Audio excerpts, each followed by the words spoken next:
요한복음 19장 1절에서 13절 우리 합독하겠습니다. 이에 빌라도가 예수를 데려다가 채찍질 하더라. 군인들이 가시나무로 관을 엮어 그의 머리에 씌우고 자색 옷을 입히고 앞에 가서 이르되 유대인의 왕이여 평안할지어다 하며 손으로 때리더라. 빌라도가 다시 밖에 나가 말하되 보라, 이 사람을 데리고 너희에게 나오나니 이는 내가 그에게서 아무 죄도 찾지 못한 것을 너희로 알게 하려 함이로라 하더라. 이에 예수께서 가시관을 쓰고 자색 옷을 입고 나오니 빌라도가 그들에게 말하되 보라, 이 사람이로다 하매 대제사장들과 아랫사람들이 예수를 보고 소리질러 이르되 십자가에 못 박으소서, 십자가에 못 박으소서 하는지라. 빌라도가 이르되 너희가 친히 데려다가 십자가에 못 박으라. 나는 그에게서 죄를 찾지 못하였노라. 유대인들이 대답하되 우리에게 법이 있으니 그 법대로 하면 그가 당연히 죽을 것은 그가 자기를 하나님의 아들이라 함이니이다. 빌라도가 이 말을 듣고 더욱 두려워하여 다시 관정에 들어가서 예수께 말하되 너는 어디로부터냐 하되 예수께서 대답하여 주지 아니하시는지라. 빌라도가 이르되 내게 말하지 아니하느냐? 내가 너를 놓을 권한도 있고 십자가에 못 박을 권한도 있는 줄 알지 못하느냐? 예수께서 대답하시되 위에서 주지 아니하셨더라면 나를 해할 권한이 없었으리니 그러므로 나를 내게 넘겨준 자의 죄는 더 크다 하시니라. 이러함으로 빌라도가 예수를 놓으려고 힘썼으나 유대인들이 소리질러 이르되 이 사람을 놓으면 가이사의 충신이 아니니이다. 무릇 자기를 왕이라 하는 자는 가이사를 반역하는 것이니이다. 빌라도가 이 말을 듣고 예수를 끌고 나가서 돌을 깐 뜰에 있는 재판석에 앉아 있더라. 아멘. 네, 오늘은 좀 세 부류에 대해서 좀 얘기하면서 좀 오늘 은혜를 나눠보려고 합니다. 먼저 빌라도부터 볼까요? 빌라도는 예수님이 죄가 없는 것을 압니다. 알고요. 또 예수님을 그래서 대충 해서 좀 풀어주려고 하는 마음을 있어요. 한번 1절을 볼까요? 이에 빌라도가 예수를 데려다가 채찍질 하더라. 채찍질 하는 방법이 크게 한 두세 가지가 있는데 여기서 나오는 채찍질은 그냥 가볍게 하는 채찍질이에요. 우리가 패션 오브 크라이스트라는 영화에서 본 것처럼 그렇게 예수님이 피 흘리고 살점이 떨어져 나가는 그런 강력한 그런 채찍질이 아니라 좀 먼저 요거보다는 좀 가볍게 채찍질을 했다라고 생각을 합니다. 원어적으로 보면요. 그리고 나서 이 예수님을 채찍질하고 난 다음에 예수님을 법정 밖에 있는 관정 밖에 있는 유대인들에게 보여줍니다. 4절에 보니까 빌라도가 다시 밖에 나가 말하되 이 사람을 데리고 너희에게로 나오나니 이는 내가 그에게서 아무 죄도 찾지 못한 것을 너희로 알게 하려 함이로라 하더라. 그리고 5절에 보면 예수님을 데리고 나온 다음에 유대인들에게 이렇게 얘기합니다. 보라, 이 사람이로다 하매. 이건 뭐냐면 채찍질해서 예수에게서 죄를 찾지를 못하니까 죄는 없는데 유대인들이 하도 반발을 하니까 채찍질을 해서 때려서 유대인들에게 보여줍니다. 그러면서 이 사람한테서 죄는 찾지 못하겠다. 그런데 내가 채찍질을 해서 이렇게 맞았으니까 한번 봐라. 채찍질해서 이렇게 맞고 지금 이렇게 지쳐있는 모습이다. 이제 대충 이 정도 했으니까 보내자라고 하는 의도가 담겨져 있습니다. 내보내려고 하는데 유대인들은 계속해서 반대를 하죠. 더군다나 유대인들이 뭐라고 이야기하냐면 7절에 보면 그가 자기를 하나님의 아들이라 함이니이다. 하나님의 아들이라고 하기 때문에 유대인들은 지금 죽이려고 하는데 바로 이 하나님의 아들이다라고 하는 말을 들은 8절의 빌라도는 이 말을 듣고 더욱 두려워합니다. 아마 정말로 하나님의 아들일지도 모르겠다. 아니면 하나님의 아들은 아니라 할지라도 그 정도의 준하는 어떤 능력이 있는 사람인가 보다 하는 마음이 있었던 것 같아요. 그래서 빌라도는 더욱 예수에 대해서 두려워하는 마음이 있죠. 그런데 결국은 예수를 그들에게 넘겨줍니다. 왜냐하면 12절에 보면 이렇게 돼 있어요. 빌라도가 예수를 놓으려고 힘썼으나 유대인들이 소리질러 이르되 이 사람을 놓으면 가이사의 충신이 아니니이다. 무릇 자기를 왕이라 하는 자는 가이사를 반역하는 것이니이다. 빌라도는 예수를 놓으려고 힘썼지만 유대인들이 그렇게 얘기하죠. 당신이 예수를 놓으면 당신은 가이사를 반역하는 겁니다. 이렇게 이야기를 해서 결국은 예수를 그들에게 넘겨주는 장면까지가 오늘의 장면입니다. 빌라도는 예수에게 죄가 없다는 사실을 계속해서 이야기하지만 결국은 자기가 해를 입을까가 두려워서, 분란이 일어나는 것이 두려워서 예수를 넘겨주는 것이 오늘 빌라도의 모습이에요. 그러면 유대인들은 어떤지 한번 볼까요? 4절 한번 보시겠어요? 빌라도가 다시 밖에 나가서 말하되 보라 라고 이야기를 합니다. 빌라도가 어디 밖에 나갔을까요? 지금 이 관정에는 지금 유대인들은 들어올 수가 없어요.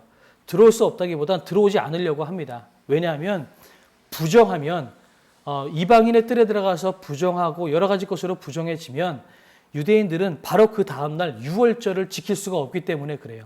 몸이 부정해지면 유월절을 지킬 수 없기 때문에 이들은 지금 이 관정에, 이방인들이 있는 이 관정에 지금 들어오지 않고 뜰 밖에서 지금 예수를 못 박으라고 소리를 치고 있는 거예요. 자, 그러면서 뒷부분에 보면 12절을 한번 가보세요. 12절 보면 예수를 못 박으라고 소리 지르면서 이렇게 이야기합니다. 이 사람을 놓으면 가이사의 충신이 아니니이다. 무릇 자기를 왕이라 하는 자는 가이사를 반역하는 것이니이다. 이 말은 뭐냐면 우리들은 가이사의 충신입니다. 가이사에게 충성을 약속한 사람들입니다. 라고 이야기하고 있는 거죠.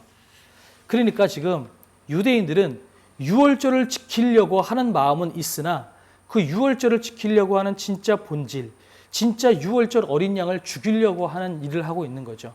그러면서 자기들이 부정해지지 않으려고 관정에도 들어오지 않고 밖에 나가서 있는 이중적인 모습을 보이는 거예요. 그러면서 가이사의 왕이라고, 가이사를 왕이라고 이야기하고 우리는 가이사에게 충성을 합니다라고 이야기하는 거죠.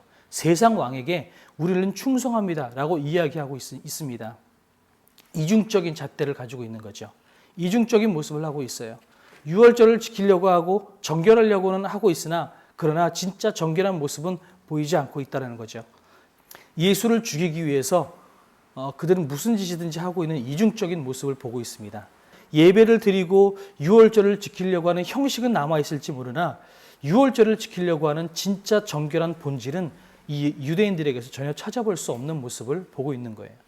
반대로 마지막으로 예수님은 이 모든 과정을 계속해서 묵묵히 지켜보고 있습니다.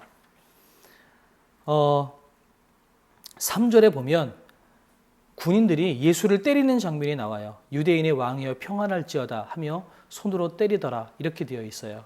그러니까 군인들이 차례대로 예수의 얼굴에 손을 대고 예수를 때리고 있는 장면입니다. 차례대로 줄지어서 예수를 때리고 있는 거죠. 수치와 모욕을 당하고 있습니다. 더군다나 지금 이 유대인들이 소리치는 것과 빌라도가 지금 이렇게 옥신각신하고 있는 이 모든 장면을 예수님은 변명하지 않고 놓아지려고 하지 않고 묵묵히 다 받아들입니다. 그리고 결국은 십자가에 못 박히시기로 결정되신 그 길을 걸어가고 있는 모습을 보게 됩니다. 저는 이 세 부류의 모습을 보면서 두 가지를 생각을 했어요. 하나는 뭐냐면 빌라도의 모습과 유대인의 모습이 바로 우리의 모습하고 별반 다르지 않겠다라는 생각이 드는 거죠. 빌라도는 무엇이 사실이고 무엇이 진짜인지를 분명히 알고 있으면서도 자기가 어려움 당할까 봐 그것을 그냥 타협하고 내어놓는 모습을 보게 됩니다. 이것이 우리의 삶 가운데도 비슷한 모습이 있어요. 유대인들은 유월절을 지키려고 하는 형식은 남아있을지 모르지만 유월절의 진짜 본질은 다 놓치고 있는 거예요. 세상 왕을 충성한다고 얘기하기도 하고 그 다음에 진짜 유월절의 주인공이신 예수님을 못 박으려고 하는, 자기들이 유월절 전에 빨리 예수를 죽여야 하기 때문에 자기 손에 피를 안 묻히고 빨리 예수를 죽이기 위해서 빌라도에게 빨리 예수를 죽이라고 소리치고 폭동하는 모습을 보면서 유월절에 본질은 없고 형식만 남아있는 모습을 보면서 혹시 우리에게도 예배의 본질, 신앙인으로서의 본질은 없고 형식만 남아있는 삶을 혹시 우리는 살고 있는 것은 아닌가 하는 생각을 듭니다. 그러면서 동시에 예수님을 바라보면서는 예수님이 어떻게 이렇게 묵묵하게 이 모든, 제가 이 자리에 있었다면 아마 분노하고 여러 가지 배신감 때문에 아마 이렇게 감당할 수 없었을 것 같아요. 그런데 그 모든 것들을 묵묵히 담당할 수 있었던 그 힘이 무엇일까? 그것은 예수님의 부르심, 예수님의 소명 때문이 아닐까라는 생각이 들어요. 내가 죽어야만 저들이 산다라고 하는 그것 때문에 예수님께서는 그 모든 배신감을 참으시면서도 묵묵히 그 길을 가시고 죽으시려고 하셨던 모습을 바라보면서 특별히 요즘 기도의 기간이기 때문에 어떻게 예수님이 이 모든 배신감, 이 모든 이 장면들을 묵묵히 참으면서 그 길을 걸어갈 수 있었을까? 그것은 내가 죽어야만 저들이 산다라는 그 부르심을 예수님은 분명히 붙잡고 있었기 때문이라고 생각이 들어요. 그리고 그 부르심을 확인하고 그 부르심을 지킬 수 있었던 힘은 예수님이 그 이전까지 했었던 기도 때문에 있지 않을까라는 생각이 들어요. 하나님과 겟세마네 동산에서 하나님 앞에 기도하고 또한 내가 이 길을 가겠노라고 다짐했던 그 기도의 힘이 있었기 때문에 예수님은 또 그 부르심이 있었기 때문에 이 모든 배신감에도 불구하고 이 길을 묵묵히 걸어갈 수 있었던 힘이 있지 않았을까라는 생각이 들어요. 그래서 오늘 기도하는 것은 두 가지를 놓고 기도하고 싶어요. 하나는 뭐냐면 우리 가운데 빌라도나 유대인과 같은 이런 죄악과 연약함이 혹시 우리에게 있지는 않은가. 형식만 남아있고 본질은 사라진 예배, 그런 신앙인의 삶을 살고 있지는 않은지, 또한 진짜 진실이 뭔지 알고 있으면서도 불구하고 세상 사람들의 시선이 두려워서 그것들을 스스로 포기하는 삶을 우리가 살고 있지는 않은지, 우리의 죄악을 용서해 주시고 그럼에도 불구하고 우리를 사랑하시는 그 주님 앞에 하나님, 내가 올바른 삶을 살아갈 수 있도록 힘과 용기를 주시옵소서. 이것이 첫 번째 기도 제목이 되었으면 좋겠고, 예수님께서 부르심을 확인하고 부르심을 붙잡고 있기 때문에 이 모든 길들을 묵묵히 걸어가셨던 것처럼 하나님, 우리도 이 세상을 살아가는 부르심을 깨닫게 하나님 도와주십시오. 이 세상, 험악한 세상 가운데 수많은 유혹과 수많은 잘못된 일들, 잘못된 사상들 속에서 우리도 그 부르심을 확인하고 꿋꿋이 주님께서 걸어가라고 말씀하신 그 길들을 걸어갈 수 있는 용기와 힘을 허락하여 주시옵소서. 특별히 기도를 통하여서 내가 날마다 부르심을 확인하고 내가 이 세상을 살아갈 만한 힘을 얻을 수 있도록 주님 도와주시옵소서. 오늘 하루도 기도함으로 승리하는 삶을 살아나갈 수 있도록 도와주시옵소서. 이것이 오늘 우리의 기도 제목이 되었으면 좋겠습니다.